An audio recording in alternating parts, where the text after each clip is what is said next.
And now we're going beyond the headlines into the effect that the attacks abroad are having here at home. Our Andrew Dimbert joins us live with the emotional impact and also how local law enforcement is really paying close attention, Andrew. Yeah, Jennifer, Jeff, unfortunately, this is just the day and age that we live in. As a result, local law enforcement has evolved over the years, as has our mindset when just hearing about yet another tragedy.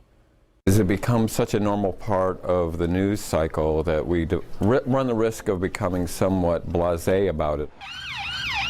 Following another attack, the news is becoming too familiar. Because it's just a part of the normal static of everyday life in the modern world.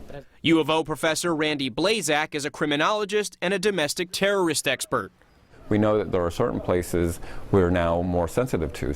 He says while attacks are meant to disrupt everyday life, the frequency and familiarity to which they happen may indirectly have the opposite effect. The kind of immunity that we develop to these types of attacks, but it also means that the goal of the attacker is to try to create a visceral response. I mean, that's what terrorism is. It tries to create an emotional response to a violent attack. Is lessened. Whether or not the recent killings in London are labeled terror, local law enforcement says when there's loss of life, it doesn't matter how you characterize it.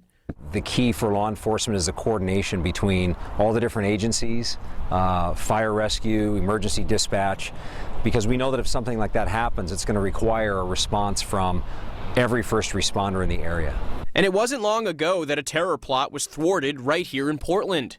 We had a young man several years ago who planned and tried to execute an attack at the Christmas tree lighting. That could happen again. While London may be over 4,000 miles away, local law enforcement is paying close attention, learning more about possible vulnerabilities here at home. And if there's something to learn about the scenario that we can train for, we're absolutely going to do that. All that to say, everyday people are more alert now than ever.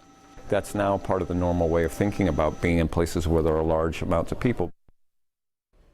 And today's attack also falls on the one-year anniversary of the attack in Brussels. Jennifer, Jeff, Professor Blazak says that's just another thing that we have to worry about these days is anniversaries of previous attacks. Reporting live tonight, Andrew Dimbert for KOIN 6 News. Andrew.